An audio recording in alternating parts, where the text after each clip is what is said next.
Welcome to this Developer Days presentation. My name is Menno Peters. I'm a Principal Solution Architect in the SailPoint Professional Services team.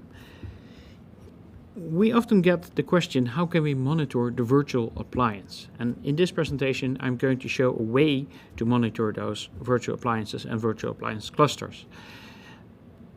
For this presentation, I'm going to use an open source tool called Zabbix. It's just provided as an example, and I'll show you that in the ways we can monitor the virtual appliances and what they do using this tool. So I'm first going to start with an introduction, and in that introduction I'm going to show you what needs to be done. Then I'll start with an approach. I'll show you how we can collect the necessary information and set up the monitoring tests. I'm going to introduce the example using a monitoring tool and provide some scripting and ways of how to set up the tests.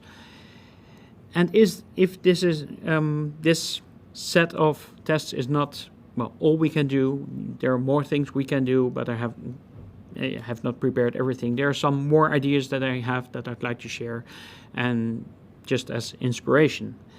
I'll end with a summary, and eventually you'll be able to ask your questions on the forum, so I can answer them after this presentation. So, as I said, we often get the question, how can we monitor the virtual appliances or the virtual appliance cluster, see if it's actually doing what it should be done? And since this virtual appliance is a closed system, for a good reason, by the way, you cannot install an agent on it.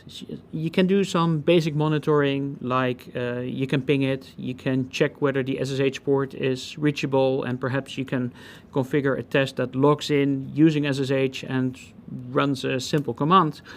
But you cannot actually see what the system is doing, perhaps monitor some logging on the system, but that's basically it. If you want to see whether it's actually performing its job, you have to see the results, monitor the results. And the great thing is that these virtual appliances periodically send a heartbeat to the cloud. And that heartbeat contains all kinds of information, like software versions, the last moment of contact, and other things like the version of the Cloud Connector Gateway, the CCG. That can all be extracted using REST APIs.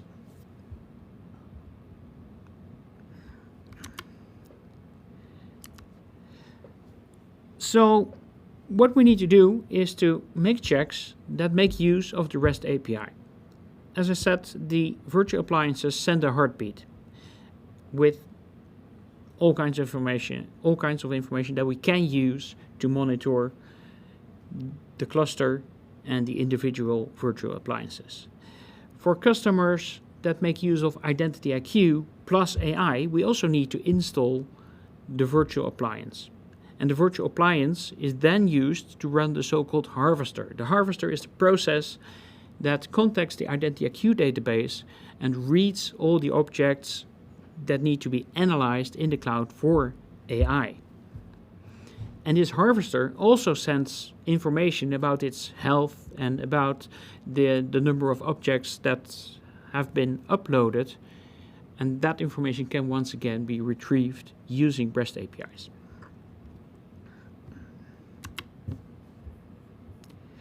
So how can we do this?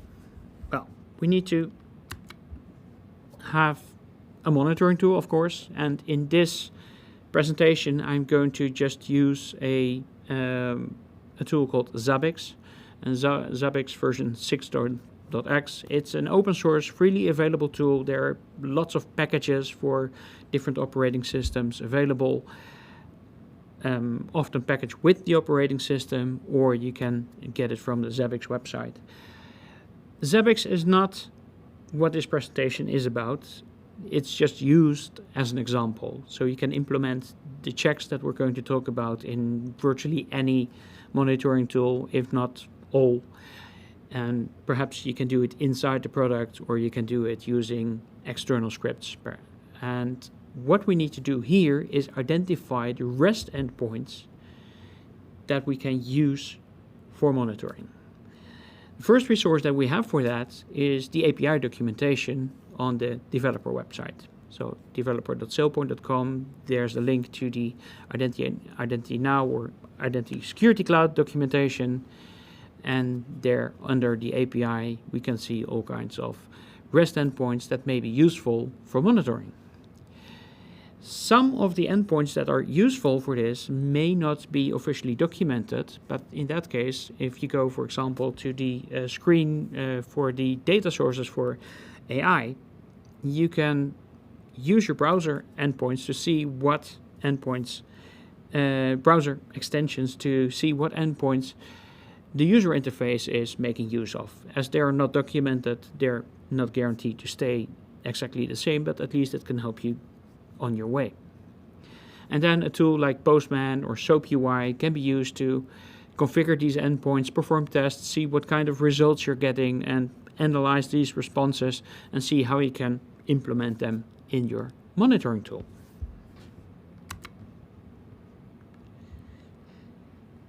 So now we need to see how we can, or what endpoints we can use and how we can use them.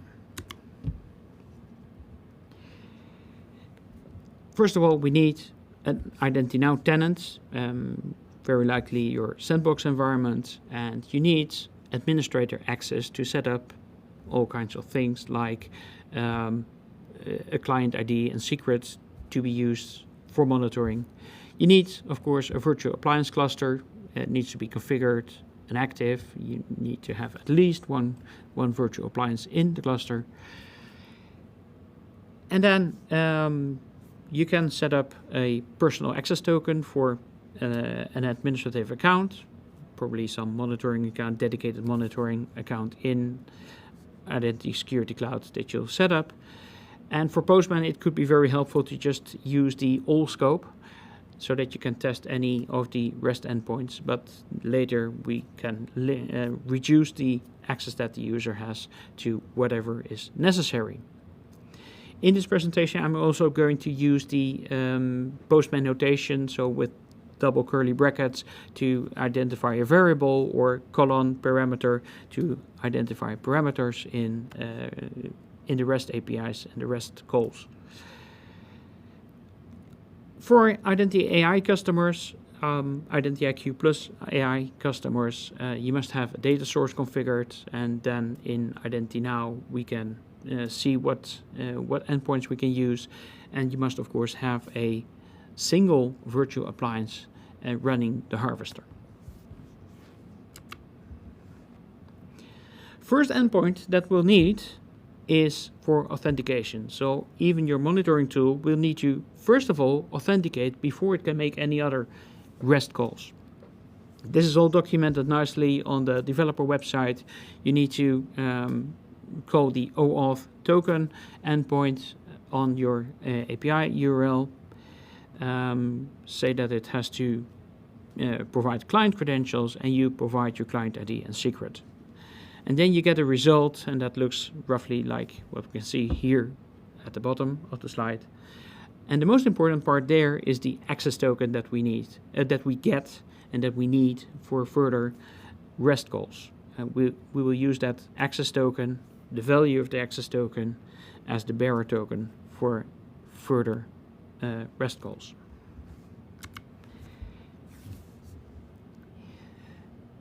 For the cluster status, we can use a documented endpoint to get managed cluster, and there we get the information about the cluster, but also it also contains the status of this endpoint, and that is probably the most useful property.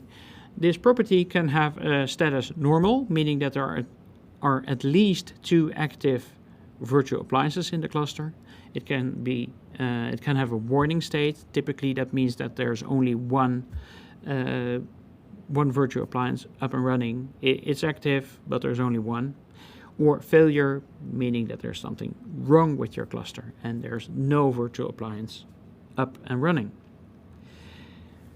To get the list of virtual appliances, you have to first of all list them and then get the ID of the relevant appliance cluster.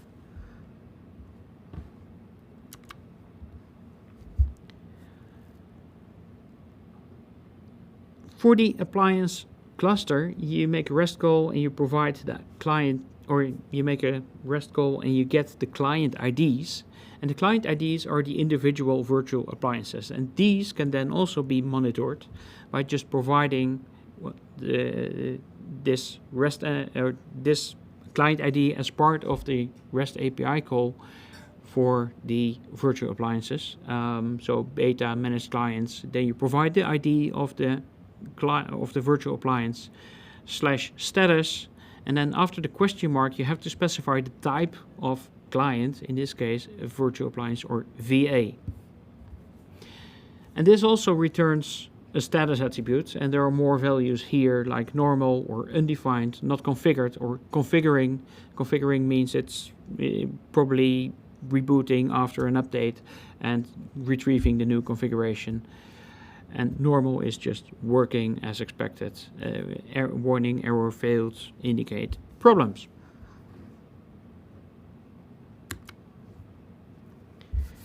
For AI data sources, you can find the endpoints by just going to the data source configuration screen in Identity Security Cloud and using your browser tools to figure out what endpoint it's calling. This is not an officially documented endpoint, but you can see it in your browser endpoint. So keep an eye on it. If it doesn't work anymore, open your browser tools again and find the new endpoint. There are different types of data sources, and for us, the important ones are the IdentityIQ related ones. The Identity Now one is built-in data source type. Every AI customer will get both the Identity Now data source automatically, and then for IdentityIQ they must configure the relevant version. Identity Now can, in that case, most often be disabled because they're IdentityIQ customers. The data source can be read, or the data source status can be found by specifying the data source ID as part of the URL, just attaching it to the end of the base URL for the data sources. And the answer that you get contains a number of interesting attributes, like enabled, so whether it's active or not active. That also determines whether or not we can expect responses from the harvester. And if the harvester is running, we can see the last observation date, or the approximate last observation, which is a JSON timestamp of the last moment that the harvester contacted the cloud. Harvest finished could be a different timestamp. It just means that the last harvest has run and finished at a certain moment in time, but the last observation could be more frequent.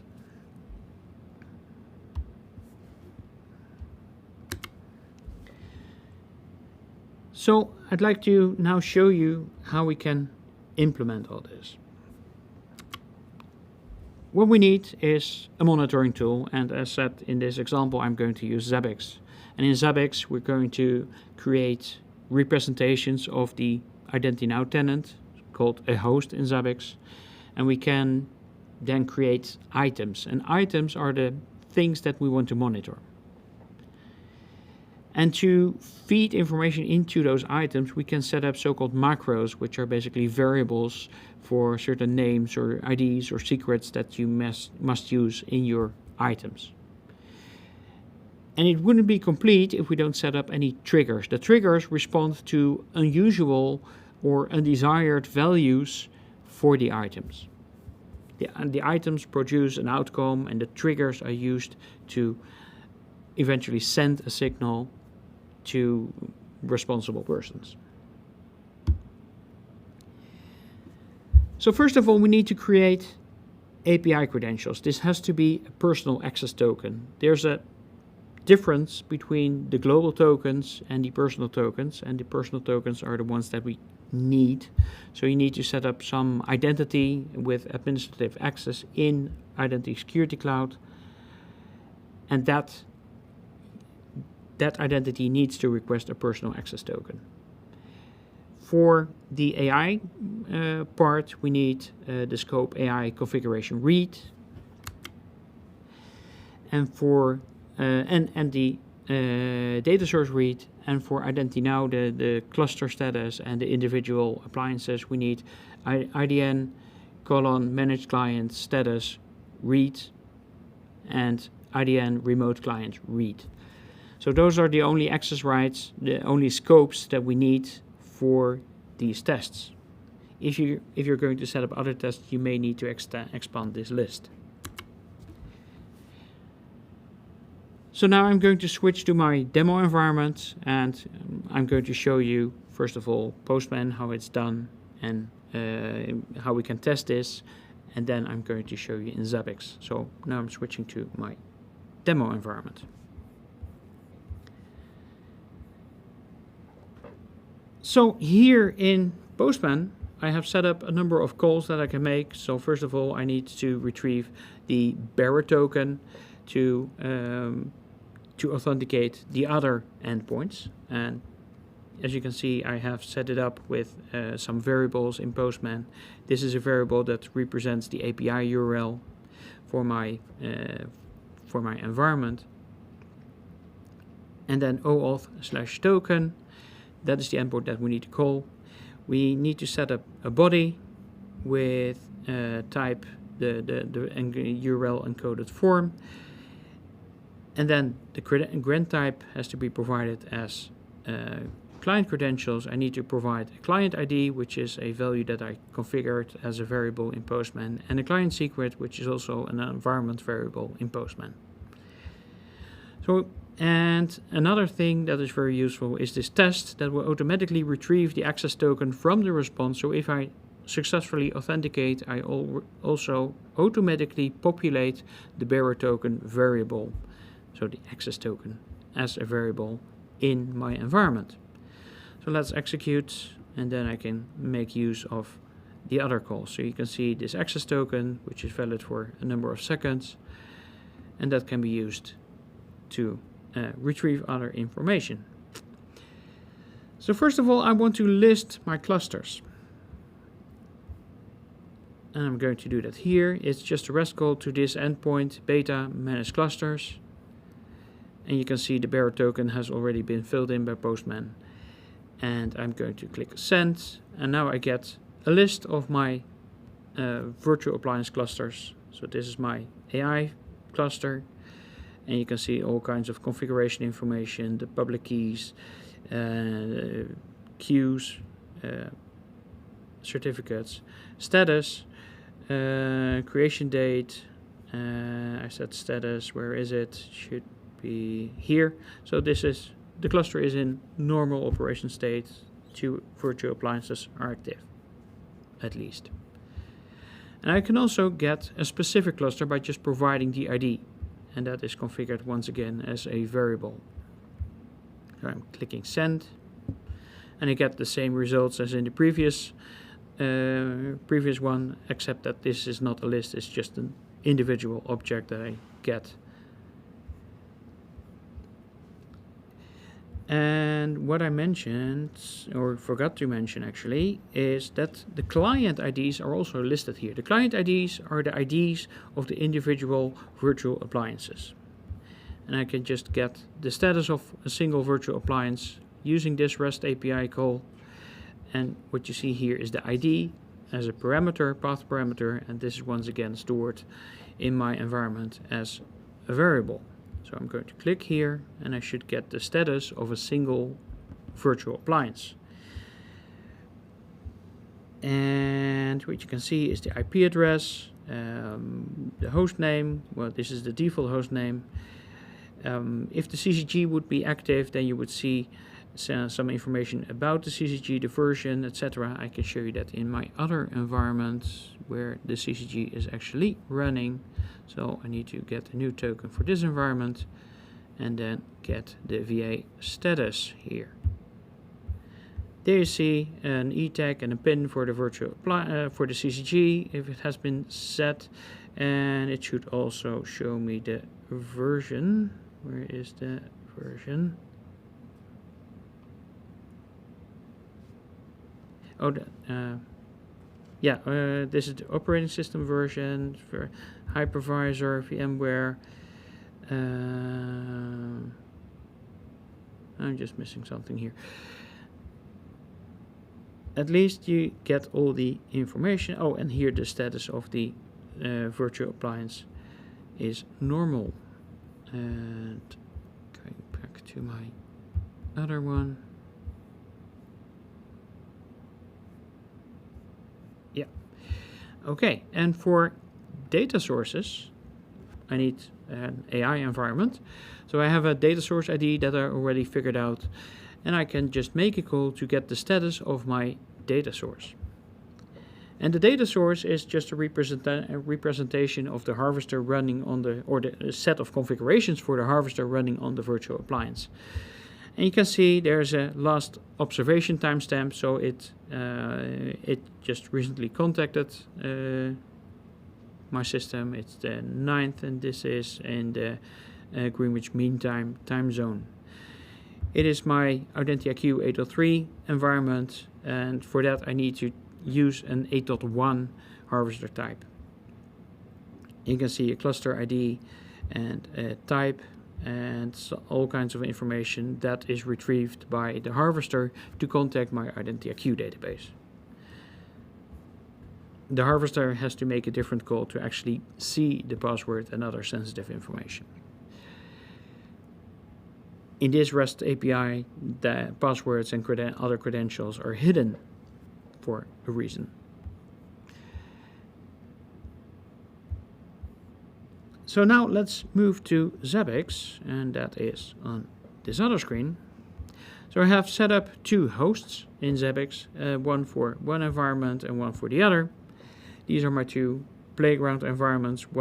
This one is just a standard identity security cloud environment, and this one is the one with AI running. And I have set up a number of items, and the items are the ones that are used to monitor my environment. And I'm going to click here and open a new tab to show the items for my first one, running AI. And I'm cheating a little bit. I have a script running that simulates a second VA so that it shows as up and running. So I'm just sending the heartbeat all the time using a second script that simulates a VA. I can get the cluster status, and you can see how I set this up. So I'm opening this item. It is set up as a script in Zabbix that is JavaScript used as a scripting language. And I have to give it some unique key, and I expect some text from my result. So just the status information like normal or warning or error. And to make my call easy to configure, I set up a number of parameters, or macros as they call them. And these macros are already provided on the host actually. So I can show you that here. These are the macros. So I have values, API URL. So this is the host and the API endpoint. I have a client ID and a client secret, which is configured as a secret so you can't see it. And the cluster ID, this is the ID of my virtual appliance cluster. Okay, close that now. And I can use these macros here to specify parameters that will be provided to the JavaScript. And the JavaScript itself looks like this. I make a REST call, first of all, to get the OAuth token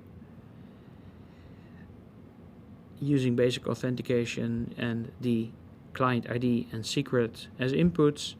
And if that succeeds, meaning I get an HTTP status 200, it's okay. And if not, I'm throwing an exception, and this check will fail. So if I get the correct response, I can extract the access token to be used for the next call, and then I can just get the specified managed cluster or virtual appliance cluster. And from the results of that call, I can extract the status variable and return that. And then we can get the results. And if I scroll to the bottom, I can get the latest data for this. And that opens a new tab. You see it's running. It has a status normal. And you can also see the history, so you can see when it was normal or when it failed.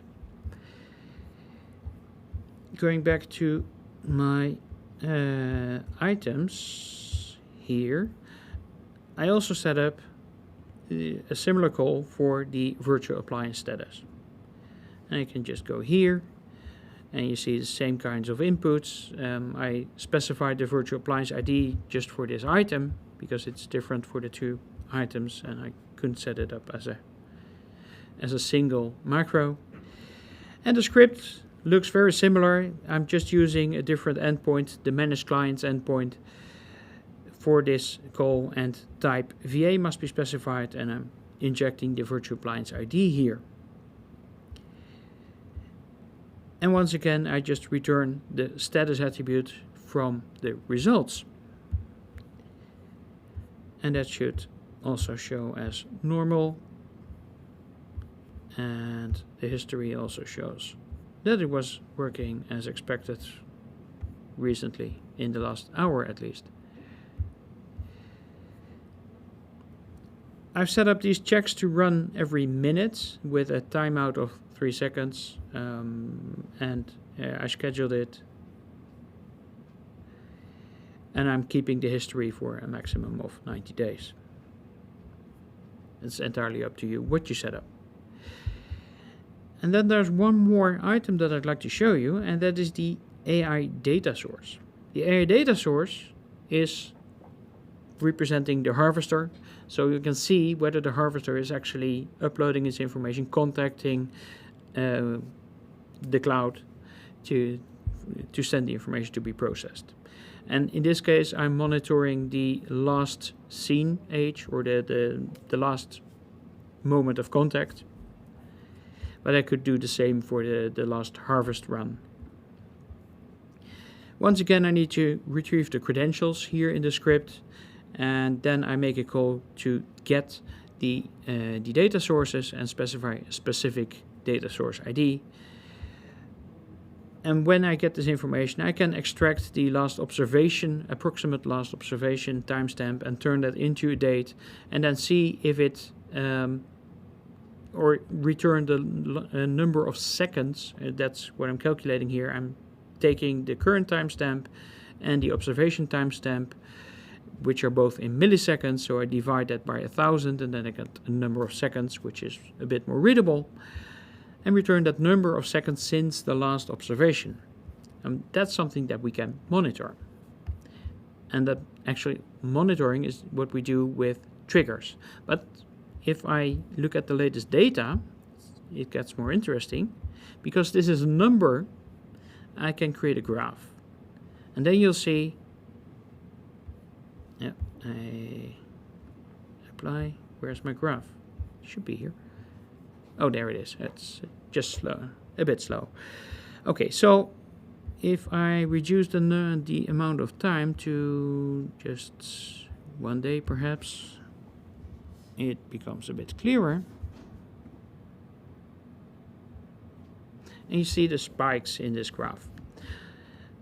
Normally, the harvester will contact the cloud every 15 minutes. So it will contact the cloud, and if necessary, check if there are any changes and upload them, upload the deltas.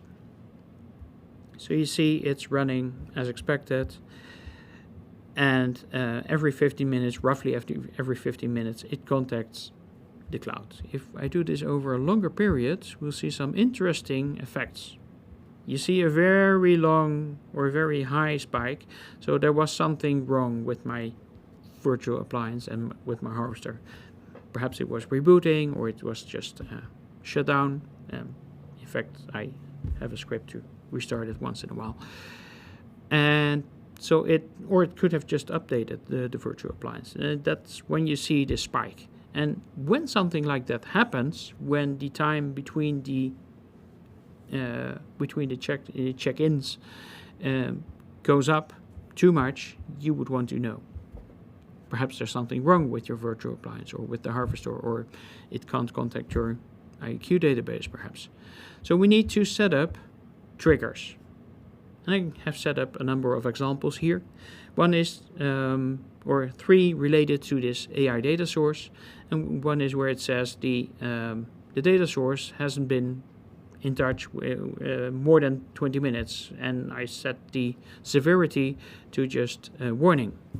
And if it takes more than 30 minutes, and I made a spelling error here, I consider it an average error, average problem. But if it takes more than an hour, we have a disaster. So there's something really, really bad going on. And that's what we can use to monitor and trigger and then notify the correct people. And your notifications can be set up globally in this tool, and that will differ for each of the systems, monitoring tools. Perhaps you can use pagers or other methods of notification. And for the cluster, I set up triggers to check the warning or failure status. And failure is considered a high, and warning is if there's one virtual appliance only up and running, or something minor is going on, but at least we still have at least one virtual appliance running. If none is running, then we have a failure situation.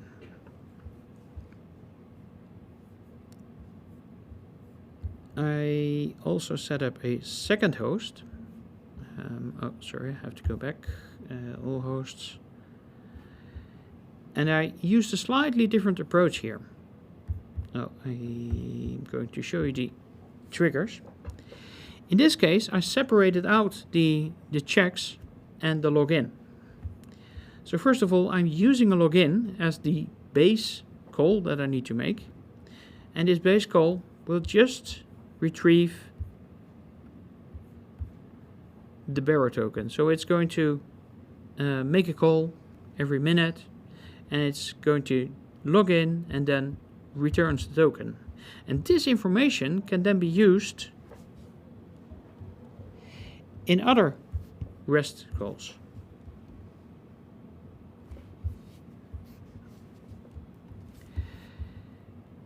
And that's what I'm going to show you now.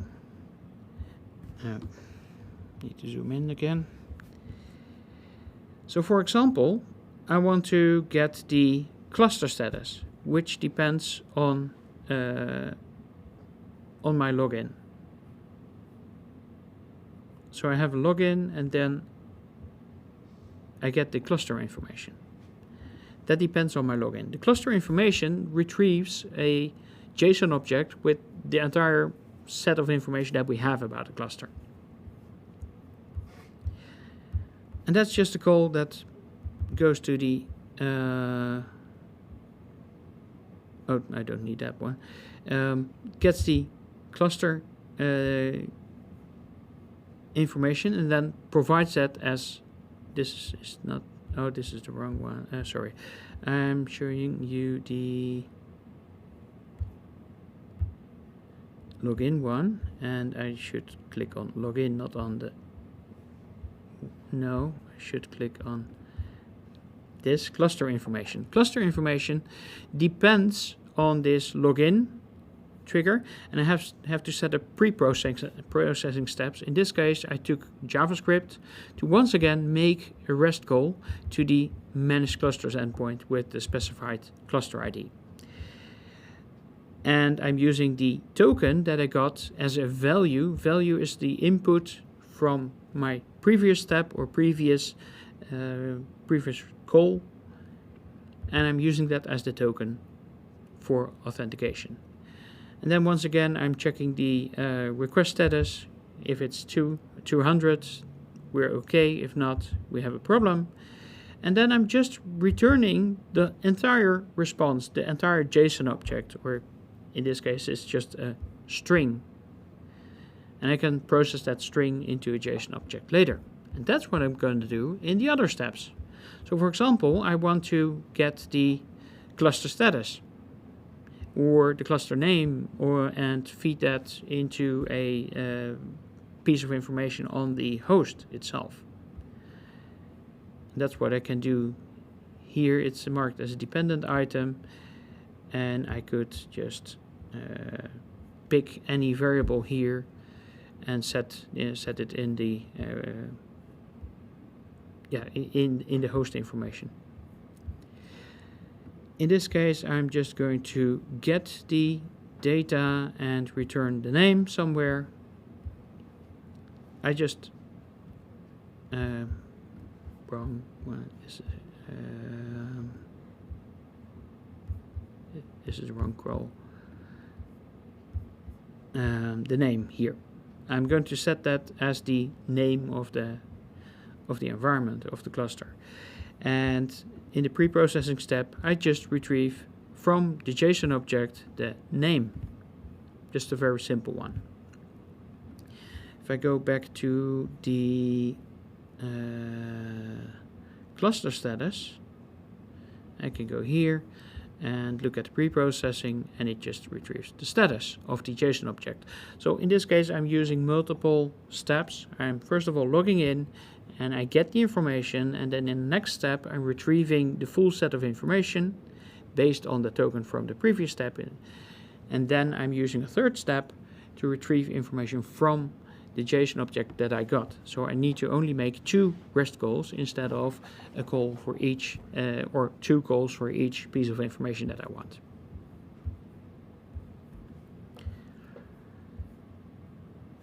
And that concludes my demo. And I'm going to switch back to my presentation. So as I said in the beginning, there's more that we can do with this. Not just the VA status, but we can also track all kinds of information. Like I showed you, we have an IP address, we have an operating system name and version, and we get the host name and populate perhaps an inventory of your environment or your host. We can get the platform version, so you can keep track of when the system has been updated. We can also retrieve the CCG version from the cluster and from each of the virtual appliances and compare those numbers. So if the CCG version on the virtual appliance differs from the configured version, you may, especially in a single virtual appliance in a sandbox environment, need to manually update or force update the virtual appliance. Then you can also get from the harvester the number of objects that has been objects that have been uploaded. So you can retrieve the information about the harvester, see the number of identities and groups, accounts, etc. that have been uploaded for analysis. And out of that, you could create nice graphs, so you can see the volume of information grow over time. And similar to the harvester example, you could also check the last contact timestamp for a virtual appliance, so that you can see whether the virtual appliance is actually sending information, is able to communicate.